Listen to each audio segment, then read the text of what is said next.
What's up, guys? Welcome to another Autopilot passive income video. Today, guys, we're going to be breaking down the Redbubble algorithm. We're going to be understanding it, okay? And I'm going to be breaking it down very, very simply. This video doesn't have to be too long, but you're going to want to stay throughout the whole video to kind of get a full understanding of the Redbubble algorithm so you can figure out what it's going to take so you can get more sales, okay? I want to be clear, guys, that there's three different ways that you can get sales on Redbubble. The first method is just ranking on Redbubble. Somebody finds, let's say, does a search for a certain product, finds your design, and purchases the product. That's one way. The second way is if you do promotion outside of Redbubble, let's just say on Instagram or on Pinterest, to promote your product. It doesn't have to be on Instagram and Pinterest. It could be on any social media. But in general, outside marketing, whether it be a website, etc. The third final way to get a sale on Redbubble is to grow your way through the process. And that's through literally understanding the algorithm. So let's go ahead and talk about the algorithm and the components of the algorithm to get sales on Redbubble. So, and by the way, when I mentioned outside promotion, I also mean ranking in Google SEO search, because that technically has to do with outside promotion if you figure out how to do SEO properly. So if you want to consider it 4 different methods, go ahead and consider it 4 different methods. But for now, we're going to talk about artificially manipulating the algorithm. Let's go ahead and talk about that. So the way the algorithm works, okay, is that you're going to rank on a keyword, okay, for 2 main categories. And that's going to be the number of favorites that your art piece receives. And the second thing is going to be the number of sales. Sales is going to do the majority of the weight. It's going to hold the majority of the weight for you ranking for a specific design. Okay, that's going to be the first thing. The next thing that you have, like I said, is going to be the number of favorites. Now, amongst these 2 main categories, you have relevancy. Now, relevancy should be obvious, but sometimes I have to say this because maybe not everybody is aware. When a keyword is entered within a design, right, for as a tag, so for example here, we have the keyword Spartan, and if you click here, one of the best-selling designs is Spartan, or one of the best-selling designs is this Heartland design, and it happens to be tagged with the keyword Spartan. That has to do with relevancy, okay? So as long as it is somewhat relevant, you will also rank, but that's kind of one of the precursors, is what I would call. It's not necessarily a ranking factor. The 2 main ranking factors, other than relevancy, has to do with the number of favorites that your design has and the number of sales it has. Well, you have to ask yourself logically, can we artificially alter the ranking of our designs? And the answer is absolutely. And there's ways to do this. So if we know that we're competing for keywords that have a lot of results, right? I always recommend, and I've mentioned this in the course. Let's go ahead and pull up the course here. I mentioned in the course that you want to find keywords that necessarily don't have as much, and I actually showed how in the course to find keywords that are, have less results. If you're interested in that, and if you think that will help you, I'll leave the link in the description to the course. But let's just say you're not competing for keywords that have a lower amount of results. That happen to have search volume. Let's say you're competing for the larger keywords. The keywords like, Spartan, which have 12,000 results, or Tiger with over 100,000 results. What do you do in that case? How do you end up getting ranked? Well, if you're on page 2, page 5, page 7, page 8, you're probably not going to get a sale very quickly. It could take you a month. It could take you 5 months. It could take you a year. The people who are at the top are getting the most sales. Well, there's a way to artificially change this. And like I said, you got to remember the 2 main criteria other than relevancy to get ranked: number of sales and favorites. Well, what's one way we can manipulate the number of sales? Well, we can promote the product outside of Redbubble. We can essentially do that through Pinterest, and we can do that through Instagram. You guys know the deal with Instagram, and I'm actually creating a completely free course on this, but I use an Instagram bot to create sales. In fact, yesterday, I posted a video on how this specific account got 18 sales in 30 days, and all I did was marketing through Instagram, okay? And that marketing got me, I think, over 100 I can't exactly remember, but over 100 different visitors, maybe 150 visitors to my store, and 18 of those 150 visitors ended up purchasing my products, okay? And so we got 18, or excuse me, sorry, not 18 people, but 18 total sales. Sometimes people bought 2 or 3 of the same product. Sometimes people bought variations, but you guys kind of get the concept here. And so what I did was I used outside social media promotion to sell those products. Well, what happens is since I'm ranking for a certain keyword, right, I'm essentially artificially changing my position in the algorithm. By creating sales from the outside world, outside of Redbubble, I'm now boosting my ranking. So instead of being, let's say, on page 15, I could be let's say a product that got 3 sales, I could be boosted up to now page 1 in the middle, for example, or page 2 in the front. So what I'm doing is, like I said, artificially improving my chance of getting sales. Now let's talk about another way to artificially improve my chance of getting sales through my ranking. Remember, guys, that as you rank higher and higher into the Redbubble search, what happens is you get more people visiting your designs, you get more people seeing your designs, and thereby getting more sales. Well, another way we control this, or can control this, is by using the Redbubble favorite automator. And I do this 2 different ways. So if you click on this Redbubble favorite automator, and by the way, I will leave the link in the description box down below. It's a tool that happens to be $9.99 a month. The way that they recommend using it is they recommend liking other people's work so that you can receive likes back. A famous example of a Redbubble store that does this is a store called Raven's Design, and there's a few others. And I've noticed this because all the designs that are new that I post, I'm getting likes on some of my stores for certain niches, for certain categories. And I find it oddly interesting that the same stores are liking my work over and over again, because they are essentially, what they're fishing for is they want favorites back so they can take their products and rank higher. Now, people that say, favorites don't impact the algorithm performance, I would say go ahead and try this. I've actually tried it myself, and I've seen the results. So what I did was I found a keyword that might have like very small search volume, but very small search results, maybe 50 results, 60 results. And what I did was I created 5 to 10 variations of those specific designs containing that keyword with the very low amount of results. Then what I would do is I would go on all my various accounts and I would like and favorite my designs, kind of like this. I would like and favorite my designs, and I would see where they hold up in the ranking. And something that I would do, let's just say I own these 3 designs or these 3 or whatever, 3 you want. I would like a different amount on each one. So for example, let's say this design was mine, this design was mine, this design is mine. What I would do is I would get 5 of my accounts to like this one, get 2 of my accounts to like this one, or favorite in this case, and I would get 1 account to favorite this one. And I would see how the ranking would change. And every single time when I started liking or favoriting more on one design, the product started to move higher into the ranking. Now, granted, it wasn't a whole page, or it wasn't a whole 3 pages, obviously, because the results were very low anyway, so they were on the first page anyway, but they started to climb up, let's say from this row to all the way to this row. I've actually noticed for certain designs that I had, it went from the very bottom of the page to the second row. I've had also another case where I was somewhere in the middle, I believe after the 3rd row, I think somewhere on the 4th row maybe, and I was actually ranking now at the very first row on the last design. And so really what that does is shows you is that favorites play a big role into getting ranked, and it actually makes a whole lot of sense. Redbubble knows that the favorite tool, when you go ahead and favorite somebody's work, it's basically showing that there's more, that design has more respect in the algorithm. More people enjoy it, more people favorite, more people like it. And by that definition, if more people favorite it and like it, that means more people are going to continue to like it, and it has the highest potential to make sales. So it only makes sense for Redbubble to include that feature in the Redbubble algorithm. Now, there's 2 ways to automate this process, okay?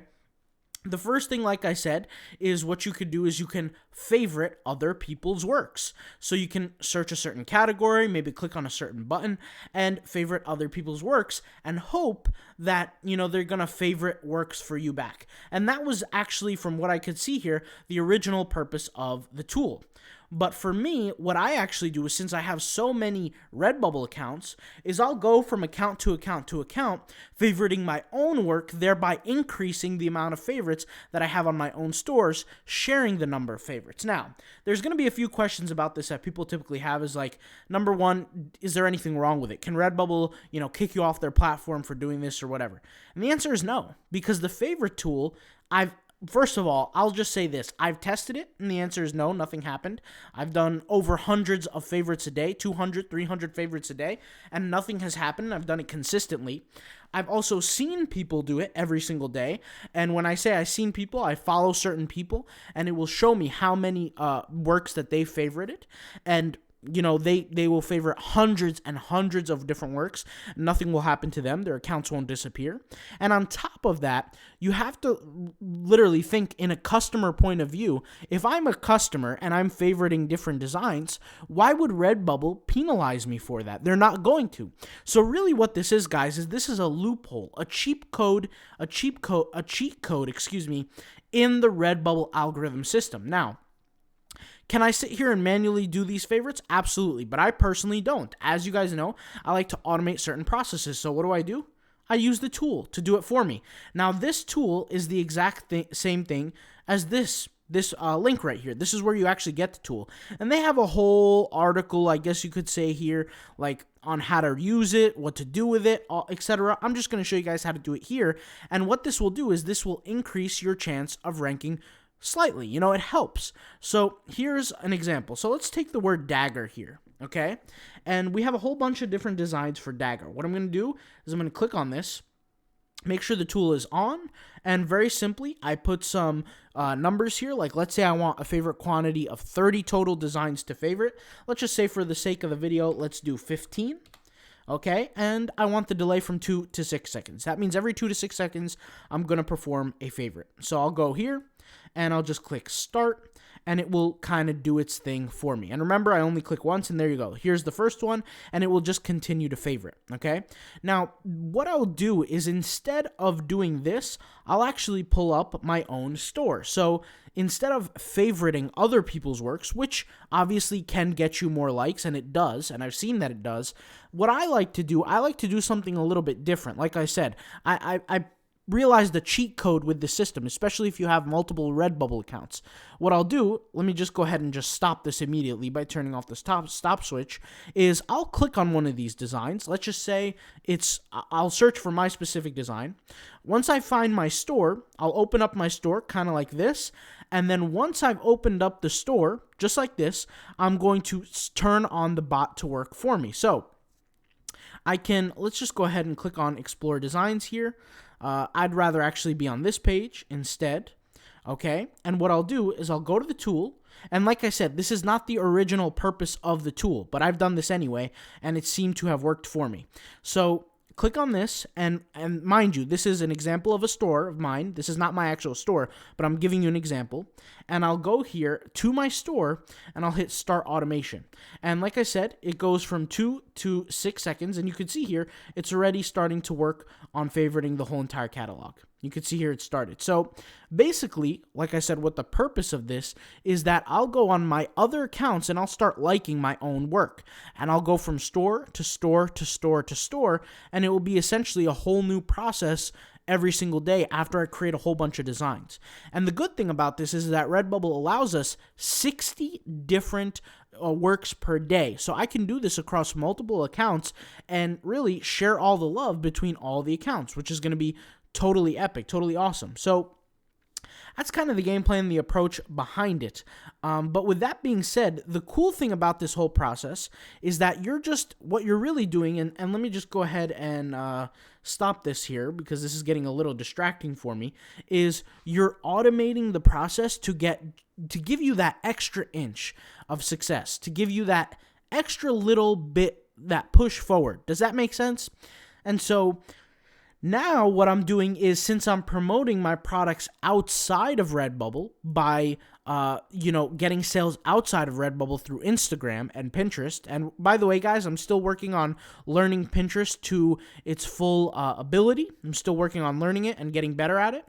But with Instagram, I've happened to be really good at it.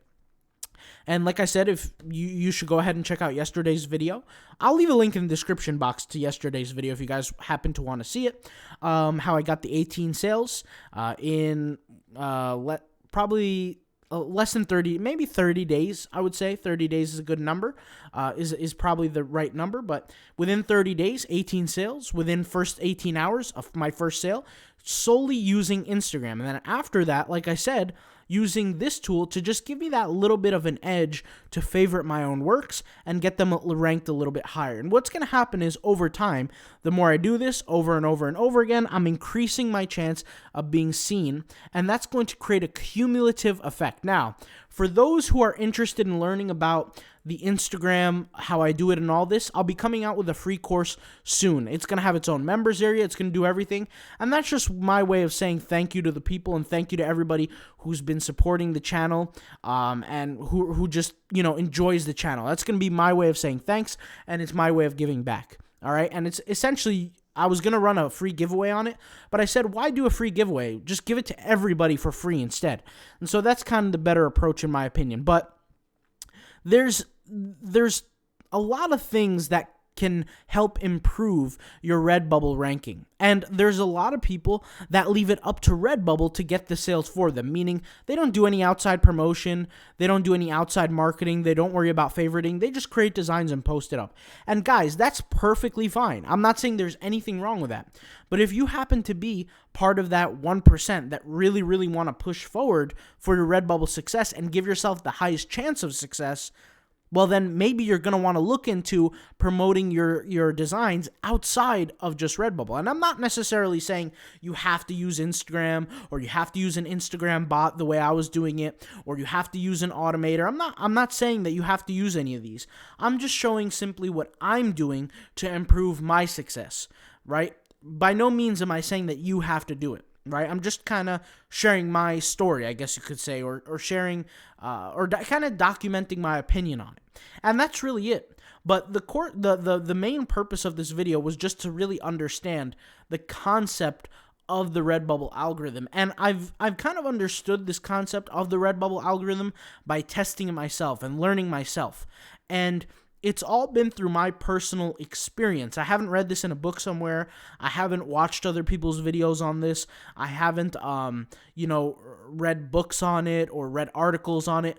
The only way I was really able to figure out all this information, guys, is I had to run through and test it myself. And guys, after you upload hundreds and hundreds of designs, you start to learn stuff that maybe you wouldn't have picked up on if you uploaded only 20 or 50 designs or even 100 designs, right? I'm constantly learning new things when it comes down to Redbubble the more work I do on the platform.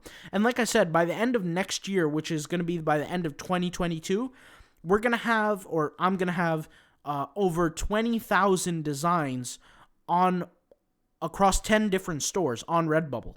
And those 20,000 designs are not only going to bring in passive income, but I'm now going to become, I don't want to say a master, but I'm going to become very, very good at what Redbubble, or learning about Redbubble. And I want to be able to essentially be a master in something.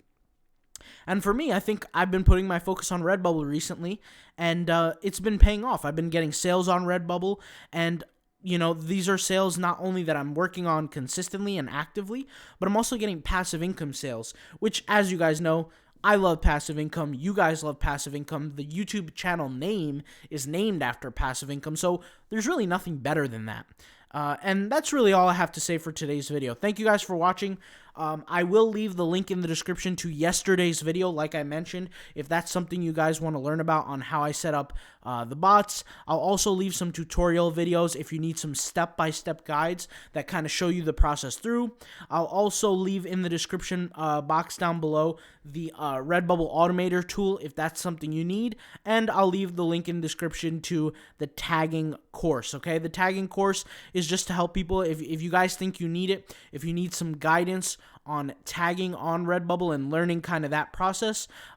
It's a really awesome course, and we're actually developing a community around it because inside the course, there's a little section where you can request videos on the concept of tagging, on the concept of SEO, titling, and all that. And we're actually increasing the amount of content just about twice or 3 times a week now. In fact, just today, guys, I've added 6 new videos. So these 3 here and these 3 here are brand new videos. And some of them are niche validation, niche selection, SEO implementation, related and recommended keyword tags, how to find them, reverse engineering the whole search process, and just a whole bunch of different things. So if you guys come to the website ever and you decide that you're interested in the course, just take a look at the curriculum here and how it changes over time, because my goal is just to add more and more content to the course and make it become a better course over time.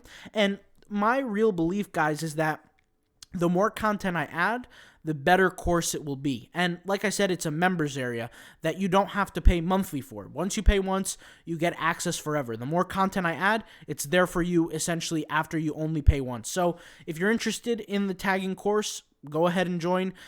We focus on, like I said, Google and Redbubble SEO and optimization just to get seen more. If that's something, like I said, you need, and that's something you feel might potentially be holding you back on Redbubble, and it might be the one thing that you need to learn to become a little bit more successful on Redbubble, I highly recommend it. Like I said, I'll leave all these links in the description. Thank you guys for watching, and I'll talk to you guys later, all right? Peace out, bye.